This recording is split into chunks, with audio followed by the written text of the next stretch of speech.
بسم اللہ الرحمن الرحیم نحمدہ ونصلی علی رسولہ الکریم۔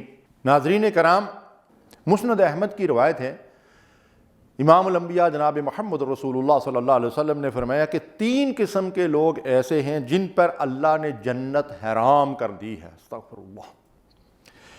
پکا شرابی، جو عادی شرابی ہو، ہمیشہ شراب پیتا ہو اور اسی شراب پینے پر اس کا خاتمہ ہوا ہو۔ دوسرا، والدین کا نافرمان، جس سے اس کے والدین سخت ناراض ہوں اور اسی حالت میں توبہ کیے بغیر وہ دنیا سے جا چکا ہو۔ اور تیسرا، دیوس، جو اپنے اہل و عیال میں خباثت دیکھے اور خاموش رہے۔ آج کے دور میں ہم یہ دیکھتے ہیں کہ بعض ماڈرن قسم کے روشن خیال لوگ اگر ان کی بہنیں، بیویاں، بیٹیاں غیر محرموں سے گپ شپ لگائیں اور نیٹ کے ذریعے دوسروں سے دل لگے کی باتیں کریں تو وہ اس کو روشن خیالی سمجھتے ہیں، وہ اس کے اوپر فخر کرتے ہیں۔ استغفر اللہ۔ یہ بے غیرتی کی انتہا ہے اور اللہ اور رسول نے اس کو سخت ناپسند کیا ہے۔ تو ایک غیرت مند مومن ہرگز اس بات کو گوارا نہیں کر سکتا۔ اللہ ہمیں اس سے محفوظ رکھے۔ دھوکہ دینا اللہ اور رسول کے نزدیک بہت بڑا گناہ اور جرم عظیم ہے۔ صحیح مسلم کی روایت ہے، اللہ کے حبیب علیہ الصلوۃ والسلام ارشاد فرماتے ہیں، من غشنا فلیس منا، جو دوسرے کو دھوکہ دیتا ہے، دوسرے کے ساتھ فراڈ اور بے ایمانی کرتا ہے، وہ ہم میں سے نہیں ہے۔ اور واقعہ ملتا ہے جس موقع پہ نبی صلی اللہ علیہ وسلم نے یہ بات ارشاد فرمائی کہ آپ ایک دکان میں تشریف لے گئے، وہاں آپ نے دیکھا کہ گیہوں ہیں، تو آپ نے اپنا دست مبارک ان کے اندر ڈالا تو نیچے سے جو ہے وہ گیہوں جو نکلے وہ بھیگے ہوئے تھے، گیلے تھے۔ تو آپ نے دکاندار سے پوچھا کہ یہ کیا ماجرا ہے، یہ بھیگے ہوئے گیلے جو گیہوں ہیں یہ تم نے اوپر کر کے کیوں انہیں رکھے تاکہ گاہک کو دھوکہ نہ ہو؟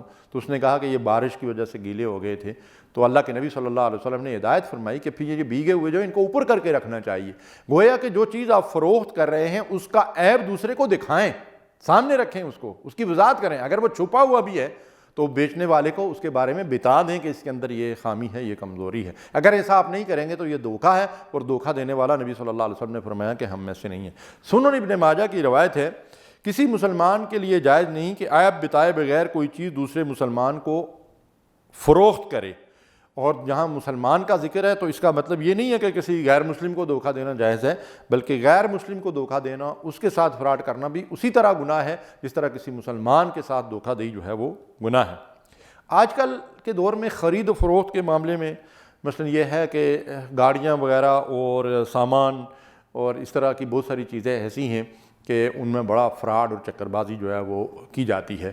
تو ہمیں اللہ سے ڈرنا چاہیے۔ اور بعض لوگ جو ہے وہ فراڈ کی ایک اور صورت بھی سامنے آتی ہے، کسی آپ مارکیٹ میں، منڈی میں یا ایسی جگہ پہ چلے جائیں جہاں گاڑیوں کی بولیاں لگتی ہیں، تو وہاں کسی بھی چیز کی گاڑی ہو یا کوئی دوسری چیز ہو، بعض اوقات لوگ بولی چڑھانے کے لیے خواہ مخواہ، اور وہ ان کے اپنے لوگ ہوتے ہیں جو مالک ہوتے ہیں، جو بیچنے والے ہوتے ہیں، تو وہ صرف بولی چڑھانے کے لیے جو ہے وہ زیادہ سے زیادہ ریٹ جو ہے وہ چیز کا لگاتے ہیں۔ یہ بھی ایک قسم کا مکر و فریب ہے، دھوکہ دہی ہے، اور اس سے اللہ کے نبی صلی اللہ علیہ وسلم نے منع فرمایا۔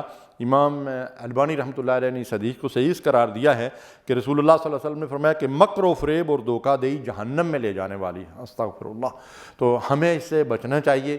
مسلمان کا کام نہیں ہے کسی کو دھوکہ دینا۔ 4 روزہ زندگی ہے، کسی کے ساتھ دھوکہ فراڈ کر کے ہم 4 پیسے زیادہ کما لیں گے، نہ ان کے اندر خیر و برکت ہوگی اور نہ ہمیں جہنم کی آگ سے نجات مل سکے گی۔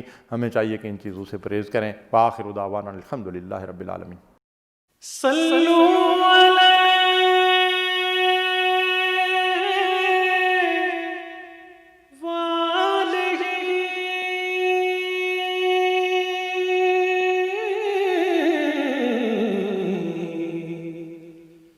صلوا علیہ